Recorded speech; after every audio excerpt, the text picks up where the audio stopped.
Today we are going to study the angiosperm flower. What is the importance of flower? As the flower is a reproductive part of any plant, vegetative propagation सुद्धा आपण बघितलेला आहे. Many plants on the basis of vegetative reproduction they can reproduce. So basically the flowers are reproductive structures which may having the androecium, gynoecium along with the accessory whorls like calyx and corolla. They have evolved to send and receive the pollen from one flower to the another. त्याची जी development झाली आहे ती कशा पद्धतीने झालेली आहे? To receive accept pollens for the further reproduction of the flower.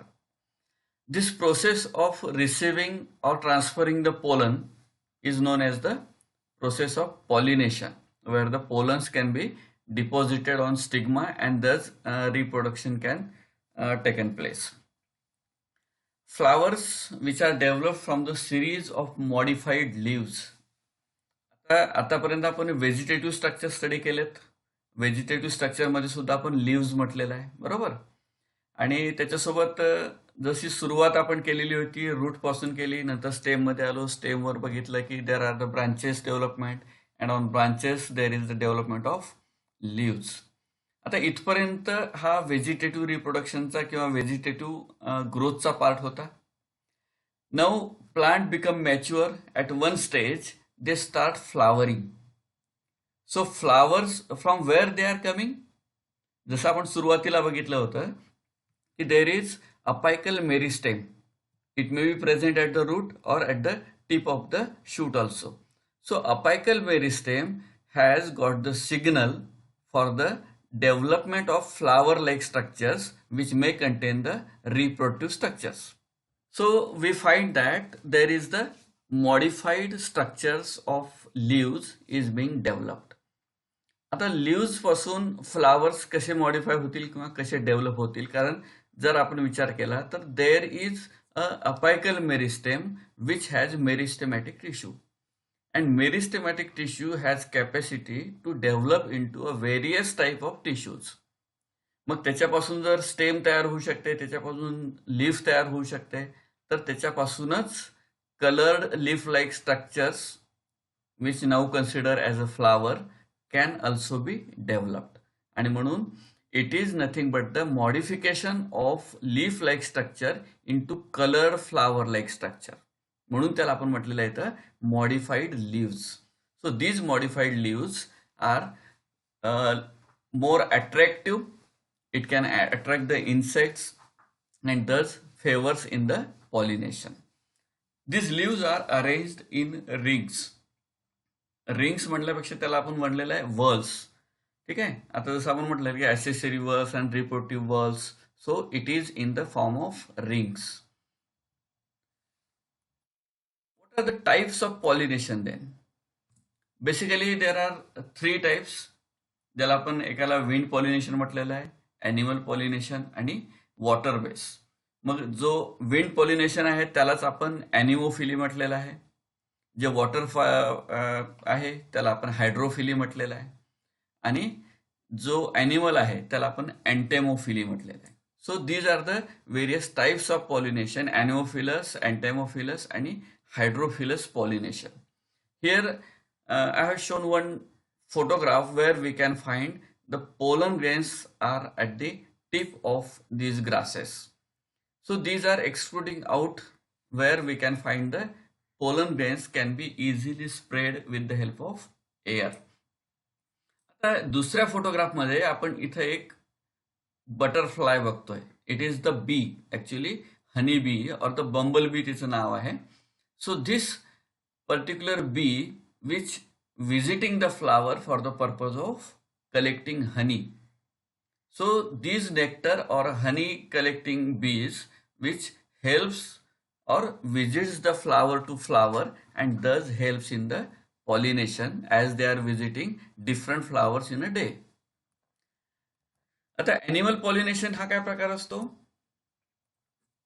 Because we know these attractive flowers sometimes may have nectar and at the same time sometime we find there is the presence of edible petals. आता तुम्हाला आठवत असेल की sepals आणि petals petals साधारण तुम्ही सीताफळाच्या petals बघितलेल्या आहेत. अ ट्रायमेरस फ्लावर इज देअर आणि त्याच्या 3 फ्लेशी पेटल्स आपल्याला बघायला मिळतात. These 3 fleshy petals, most of the times even we people also eat that tripetals. So these petals are edible. So insect visit that particular flower to eat or to collect the nectar or eat the petals. And thus why the visiting to particular flower by the insects or animals, it helps to pollinate the flower by visiting these flowers. Usually insects, flying animals and hummingbirds are the fruit bat नावाचा एक प्रकार आहे. तुम्हाला मागे बोलताना मी सांगितलेलं होतं की why this is necessary, pollination is necessary for the plant. जसं नारंगवाडीच्या बाजूचं एक ऋषीचं झाड म्हणून जे झाड आहे, so that tree doesn't bearing fruits, only flowers are there and after flowers there is no development of fruit. The reason is that its pollinator is bat. म्हणजे जे वटवाघळं आहेत ते त्या फुलांना पॉलिनेट करतात आणि वटवाघळं आपल्या परिसरात किंवा त्या झाडाच्या आजूबाजूला नसल्यामुळं त्या झाडाचं पॉलिनेशन होत नाही. And because of that there is no development of the fruit because pollination is not possible. So bat is the pollinator for that particular tree. So insect pollination is also favored by the many flowers. फ्लावर्सचे आपल्याला वेगवेगळे प्रकार बघायला मिळतात. आता इथं जे आपण एक फ्लावर दिलेला आहे, it is the pentamerous flower. How it grows? It grows initially it is in the bud condition. Gradually it opens, and after opening, this species is the Rosa canina. So after opening the flower, we find there is the development of, or the anthers cells, androecium get burst out, and thus the pollen grains are spread in the air. So this is the natural phenomena of the flower from bud condition to the bloomed or the open mature flower condition. When we dissect the flower, in dissection we find that there are typical structures of the flower is there. आता structures मध्ये basic structure काय बघू आपण? Here we can find there is one leaf like structure at the base of the pedicel. आता leaf चं जे structure आहे, leaf जेव्हा एखाद्या ऍक्सिसला कनेक्ट होतो तर त्या कनेक्शनला आपण म्हटलेलं आहे पेटिओल, बरोबर. पण जेव्हा it is related to the flower, now we doesn't say it as a petiole, but this stalk is now called as a pedicel of the flower. Petiole of the leaf and pedicel of the flower. So at the base of petiole we find that there is a like structure, and this leaf like structure is called a bract now. काय म्हणू आपण त्याला? Bract. So flower may have bract or may not have bract, but if it is there is leaf like structure, we can find that there is the bract like structures at the base of the pedicel. पण ते जेव्हा लीफच्या खाली असते त्याला आपण काय म्हटलेलं आहे? It is the stipule. आता हे दोन्ही टर्म्स आपल्याला गेलेले आहेत. So at the base of petiole it is stipule, and at the base of pedicel it is now called the bract. After bract, pedicel is there, and after pedicel we find that there is the two again green leaf like structures which are called now sepals. आता आपण काय म्हटलेलं सुरुवातीला की it is the modified leaves, बरोबर आहे. म्हणजे पानांपासून हे डेव्हलप झालेलं आहे, तर पानांसारखी स्ट्रक्चर सुद्धा आपल्याला कुठं ना कुठं फुलामध्ये दिसायला पाहिजे. So it is the green structure calyx, and most of the time bract is the green in nature, and they can also the photosynthesize. So after that sepal we find there is the another structure which may or may not be colored, but most of the time it is colored or it is white in nature, not normally green. So other than green, there many colors can be observed in the petal. So now sepal is green, but the petal is colored and it is variously colored. Okay. This is the second whorl of that flower. आणि त्याच पद्धतीने इथे diagram मध्ये सुद्धा आपण दाखवलेलं आहे. So outer most whorl is the sepal, then petal, and the inner there is the androecium, and this ovary is the gynoecium. आता याच्यामध्ये तुम्हाला लक्षात येईल की androecium and this sepal petal, in between that there is a knob like structures. जिथं माझा cursor आहे तिथं तुम्ही बघू शकता, there is one knob like structure, and these are nothing but the nectary tissues. The honey is secreted from these tissues, these cells, these glands, and because of that, at the base of that particular sepal or petal, we find this nectary tissue is being developed. So after that nectary tissue, there is the androecium, which is made up of one or attached with the filament, anther cells, and ovary is demarcated by the ovary position, then a long style, and the tip of that ovary is known as the stigma. So likewise, the basic structure of the plant flower is like this. म्हणजे याच्यामधले calyx and corolla, these two whorls are called as a accessory whorls because they doesn't take any part in the reproduction. That's why they are the accessory whorls. And androecium and gynoecium, which actually takes the part in the pollination process, so it is now called the reproductive whorls. म्हणजे एका फुलामध्ये आपल्याला हे दोन पद्धतीचे structures प्रामुख्याने बघायला मिळतात, accessory आणि reproductive whorls. So we can say that accessory and necessary म्हणजे जे महत्वाचे आहेत. So accessory and reproductive structures are of the flower is like this. Calyx corolla accessory आणि androecium gynoecium are the reproductive structures. So this typical diagram is of the bisexual flower. Bisexual flowers where the male and female gametes present in the same flower.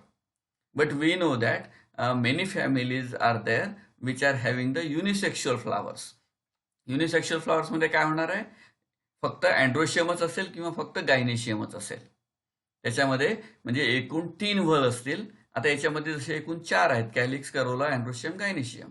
तर त्याच्यामध्ये काय असतील, there is normally 3 whorls, calyx, Corolla, androecium, calyx, Corolla, gynoecium. So these are the mostly unisexual flowers. Now pollen grains may contain the male gametes. Pollen ग्रेनच्या आतमध्ये काय आहेत, spore mother cells, आणि spore mother cell पासून तयार झालेले pollen grains. So they are the male gametes of the plant. They are picked up by the pollinator and transferred to the another flower. Because pollen grains are smaller in size, they can easily travel with air, water, or by the insects. आणि म्हणून movable part जो आहे plant मधला तो pollen grain आहे. That ovary part is always attached with, fixed with the flower, and it is remain on the same plant. But the pollen grain can travel by various means. आणि म्हणून इथं this pollinator or the any agency like a wind or water, they can transfer pollen from one flower to the another flower. These plants are tend to be specialized in pollinator.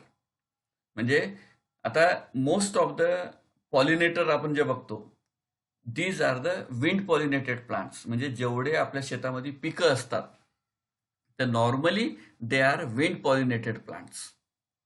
आणि म्हणून त्याच्यामध्ये हवेतून pollen grain उडतात आणि दुसऱ्या फुलावर जाऊन पडतात. Naturally they pollinate the other flower and we can develop the seed on those plants. So role of pollinator is the essential here. The pollination ensures that the pollen is delivered to the same species of plant. बरोबर आहे, हे महत्वाचं याच्यामध्ये part आहे. आता निसर्गामध्ये किंवा हवेमध्ये अनेक प्रकारचे पोलन एकाच वेळेस हजारो फुलं फुललेली असतात, बरोबर. मग हजारो फुलं फुललेली आहे तर कुठलाही पोलन हवेतून उडून जाऊन दुसऱ्या फुलाच्या स्टिग्मावर बसू शकतो. But normally the fertilization of ovary is not favored. Only of the same species pollen germinates pollen tube and can able to reach up to the ovary nucleus or the egg nucleus where it can get fertilized. आणि म्हणून त्याच स्पेशीजचा pollen असेल, so it is the most compatible and they can fertilize. Otherwise pollen तिथे जाऊन पडेलही, त्याची pollen tube germinate होईल, but it does not allowed by the plant to pollinate the egg nucleus. तर अशा पद्धतीने त्याचं डेव्हलपमेंट ही तिथे होत असते. This is the Lamiaceae member. आता लॅमिएसी मेंबर बघितल्यानंतर it is the having bilabiate corolla. Bilabiate corolla म्हणजे त्याला 2 लोब्स आहेत, अँड हे 2 जे लोब आहेत, हे 2 लोब तुम्हाला बरोबर या पद्धतीने डेव्हलप झालेले दिसतात. एक अशा बाजूने आहे, दुसरा वरच्या बाजूने आहे. तुळशीचं फूल तुम्ही घरी गेल्यानंतर बघू शकता. There are 2 lobes, lower lobe and upper lobe, and in between that this particular bee is entering their proboscis. त्या मधमाशीची जी सोंड असते, ती सोंड बरोबर त्या बेसपर्यंत जाण्यासाठी, किंवा कारण नेक्टरी ग्लँड कुठे आहेत, बेसला आहेत. So it sits on the lower lobe, just enter their proboscis at the ground level and suck the काय म्हणू आपण त्याला, nectar, honey, and just fly away. आता ती जेव्हा बसलेली आहे, मधमाशी जेव्हा त्या फुलावर बसलेली आहे, तर नॅचरली त्या दरम्यान त्याचे अँड्रोशियम इथं आपल्याला दिसतात. हे इथं अँड्रोशियम त्याचे बाहेर आलेले आहेत. मग हे अँड्रोशियम जे आहेत, हे अँड्रोशियम गायनेशियम जे स्ट्रक्चरवरती, इथं गायनेशियम आहे, हा अँड्रोशियम आहे. तर हा इन्सेक्ट जेव्हा तिथं बसलेला आहे, त्याच्या पाठीला इथं त्याचे पोलन ग्रेन चिकटतात.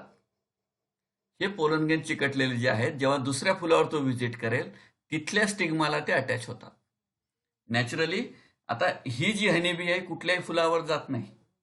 Honeybee are the flower specific pollinators.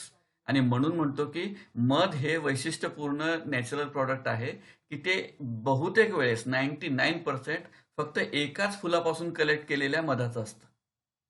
म्हणजे कडुनिंबाच्या सीझनमध्ये कडुनिंबाचं मध ते गोळा करतात, किंवा ज्या सीझनमध्ये जे फ्लावरिंग आहे, तर त्या फुलांवर व्हिजिट करून आपल्यासारखी भेसळ ते करत नाहीत. Naturally they are having the same pollinator for the same type of the species. आणि म्हणून एकाच पद्धतीचा मध आपल्याला त्याच्यामध्ये बघायला मिळतो, किंवा एका स्पीसीजचा मध आपल्याला त्याच्यामध्ये मिळतो.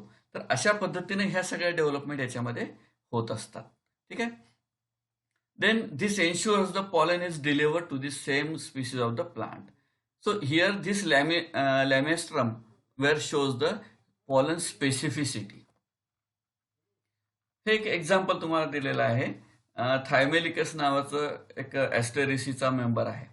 So this Thymelicus visits the flower, and basically the flower are of this size. जी सूर्यफुलाची फॅमिली आहे, तर त्याच्यामध्ये हे थायमेलिकस जे आहे ते रेग्युलर व्हिजिट करतात, and they pollinate that type of the species only. ठीक आहे. आता इथं तुम्हाला प्रामुख्यानं लक्षात येईल ह्या इमेजमध्ये, की how pollen grains are attach to their legs, heads and all those parts. हे बारीक सगळं पावडर सारखं जे आहे, these are all pollen grains. म्हणजे ही माशी, ही जी फ्लाय आहे, ती जेव्हा दुसऱ्या फुलावर जाईल, तर एवढे सगळे पोलन ग्रेन कॅरी करत आहे. अँड बिकॉज ऑफ दुसऱ्या फ्लावरवर गेल्यानंतर नॅचरली हे सगळे पोलन ग्रेन तिथं डिपॉझिट होणार, किंवा त्या फुलाचे पुन्हा याच्या डोक्याला लागणार. आता ह्या एपिसचं कामच काय आहे मधमाशीचं? It is to transfer pollen from one place to the another place. पण त्याच वेळेस तिचं ती काम काय करत आहे? She is collecting the honey from those plants. म्हणजे तिचंही पोट भरत आहे, आणि plant itself getting the benefit of the pollination from those honey bees. Some flowers are highly specialized to encourage only one type of the insect. आता इथं एक डिजिटॅलिस नावाचं एक प्लांटचं फूल आपल्याला दाखवलेलं आहे. आता हे फूल कसं आहे? जशी आपली फनेल असते, तर त्या पद्धतीचं, जसं तुम्ही आईस्क्रीमचा कोन घेता समजा, तर आईस्क्रीमचा कोन ज्या पद्धतीने असतो त्या पद्धतीची ही फुलं आहेत. आता याच्यात कुठलीही मधमाशी किंवा कसंही घुसू शकणार आहे का? दे आर इन्व्हर्टेड, उलटे आहेत. आता याच्यावर बसायला जागाच नाही. लॅमियम मध्ये आपण बघितलं होतं की तिथं ती हनीबी बसू शकते, आणि म्हणून एका विशिष्ट पद्धतीचाच इथं तुम्हाला पॉलिनेटर लागणार आहे. The most species of the flowering plants are the hermaphrodite. आता हर्माफोडाईट म्हणजे काय असते? They are bisexual in nature. Androecium आणि गायनेशियम दोन्ही त्याच्यामध्ये आहेत, अशाला आपण हर्माफोडाईट फ्लावर म्हणतो. ठीक आहे. The pollen from the flower which could land on the stigma and the same flower of the another flower on the same plant. It is called the self-pollination.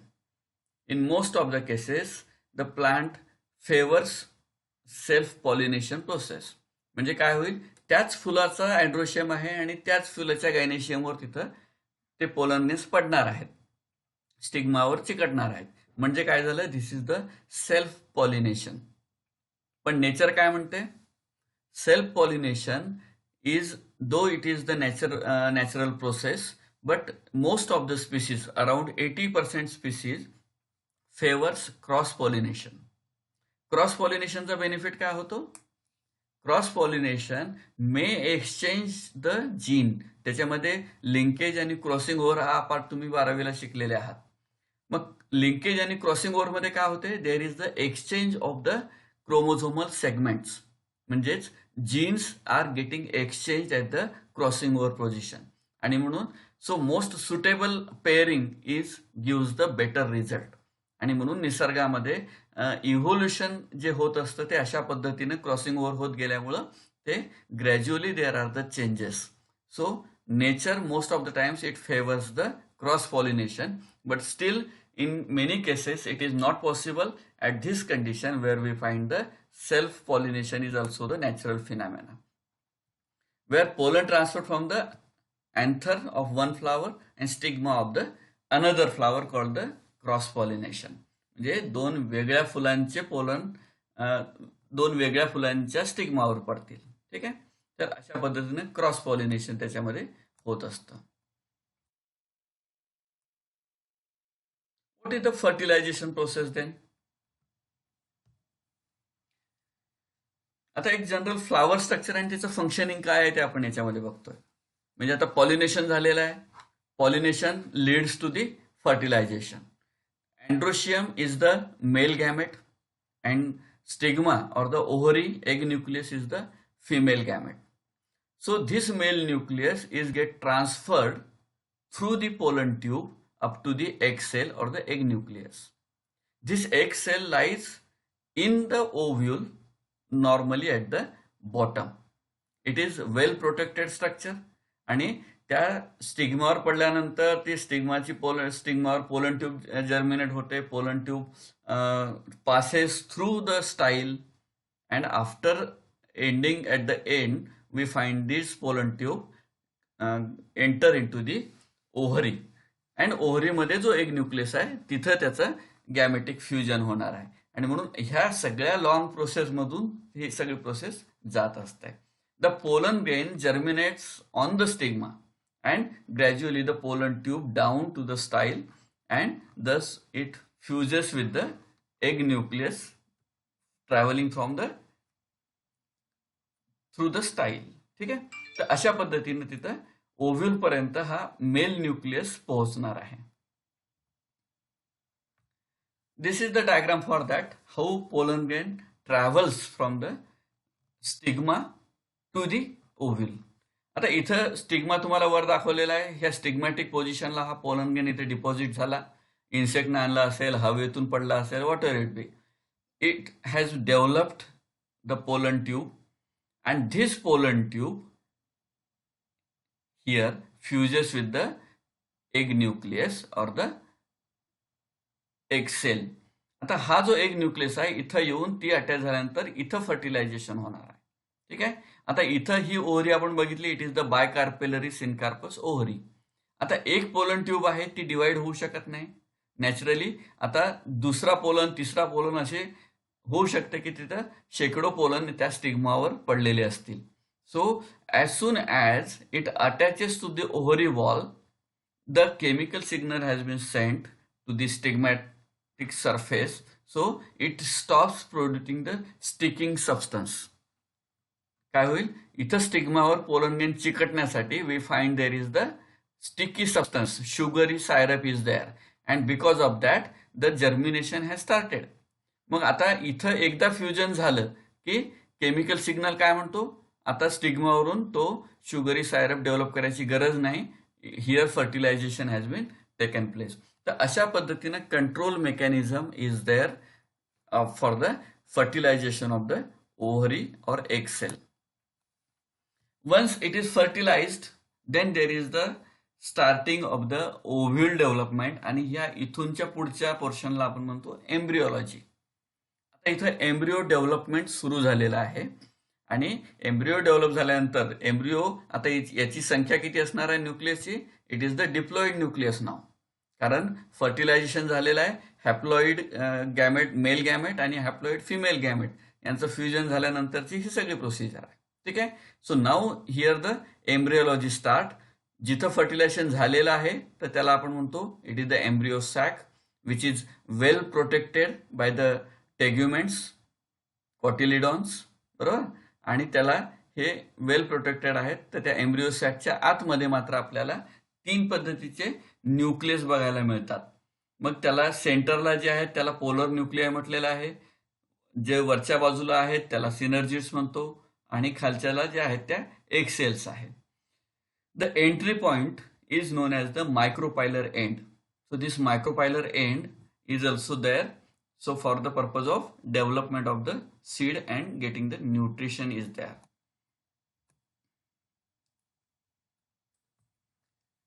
Pollen grains are of variously structured and shaped. Normally, basic 2 types are there. One is called a boat-shaped pollens, and another one is the globose pollens. म्हणजे spherical आहेत किंवा बोट shaped आहेत. तर अशा पद्धतीचे pollens आपल्याला प्रामुख्यानं नेचरमध्ये बघायला मिळतात. इकडे फ्लावर आणि त्याचेच पोलन आपण इथं दाखवलेले आहेत. So how double fertilization is taken place हे आपण इथं दाखवलेलं आहे. म्हणजे इथं काय काय आता एग सेल आहे आणि प्लस मेल न्यूक्लियस आहे. झायगोट इथं डिप्लॉइड तयार झालेला आहे. मधल्या जे एंडोस्पर्म सेल्स आहेत actually these are triploids, male nucleus आणि 2 polar nuclei to fuse to form the endosperm nucleus that is triploid in nature. तर अशा पद्धतीचं डबल फर्टिलायझेशन आणि triple fusion. Fusion is with the endosperm nucleus and fertilization is with the male nucleus and the zygote is taken place in the angiosperms. So it is the double fertilization and triple fusion.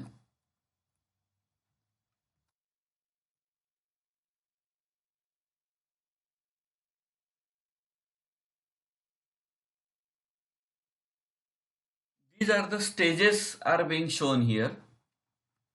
How the flower is initiated, how fruits are being developed, what type of the fruits are developed there. आता या प्रत्येकांमध्ये एक तुम्हाला वैशिष्ट्य दिसेल की they are meant for the dispersal purpose. As we know, animal can move from one place to the another place, but plants can't move from the one place to the another place, and because of that they have developed the dispersal mechanisms. Dispersal mechanism काय होईल, आता एका झाडाचं फळ या जागेवरून दुसऱ्या जागेवर जर जायचं असेल, what are the various sources for that. झाड स्वतः काही करू शकत नाही. म्हणजे पहिला सोर्स आहे त्याचं विंड, म्हणजे हवा जर असेल तर हवेतून उडून जाणारे तुम्ही बुड्ढे के बाल बघितलेले असतील. So these are the air dispersal mechanism where they can easily float in the air and so that they can move from one place to the another place. काही ठिकाणी जसं नारळ आहे, नारळ जेव्हा पाण्यामध्ये पडते तर जगातले कुठलाही समुद्र किनारा जर तुम्ही घेतला तर त्याच्या किनाऱ्यावर नारळाची झाडं असतात.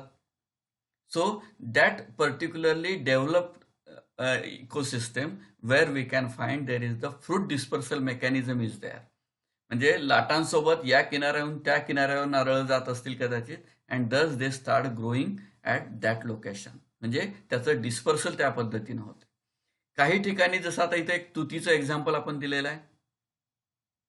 शहतूत तुम्ही सगळ्यांनी खाल्लेलं असेल. याच्यामध्ये काय होतं प्रामुख्यानं? Fruit is edible. बरोबर आहे.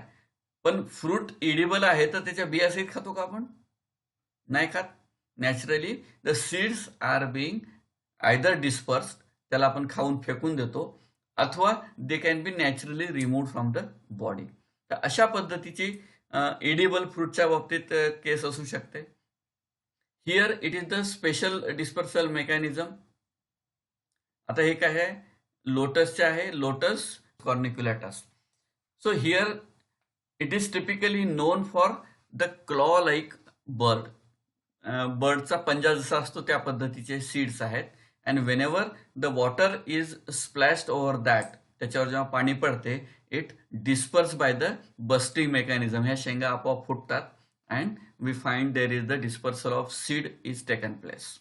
तर अशा पद्धतीचे various types is there for the dispersal mechanism of the plant.